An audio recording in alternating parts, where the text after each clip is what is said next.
PRP ಅಂದರೆ overall ಏನು ಅಂತ, ಯಾವ ಥರ ಇದು ಟ್ರೀಟ್ಮೆಂಟ್ ಇರುತ್ತೆ ಅಂತ?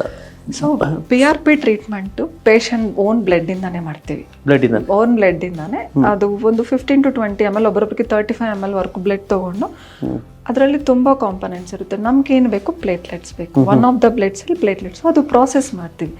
ಸೊ ಈ ಜಸ್ಟ್ ರೆಡ್ ಬ್ಲಡ್ ಸೆಲ್ಸ್ ಮತ್ತು ಪ್ಲಾಸ್ಮಾ ಸಪ್ರೇಟ್ ಮಾಡಿ, ಪ್ಲಾಸ್ಮಾದಲ್ಲಿ ಪ್ಲೇಟ್ಲೆಟ್ ರಿಚ್ ಪ್ಲಾಸ್ಮಾ ಅಂತ ಸಪ್ರೇಟ್ ಮಾಡಿ ಪ್ರಾಸೆಸ್ ಮಾಡಬೇಕು.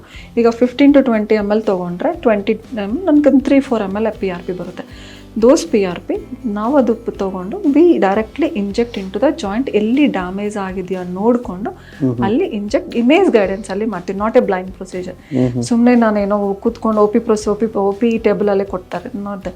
So definitely we have to inject where there is a damage. ಈಗ ಮೆನಿಸ್ಕೈಟ್ ಏರಿದ್ರೆ ಮೆನಿಸ್ಕೈಟ್ ಏರ್ ಹತ್ರನೇ ಕೊಡಬೇಕು.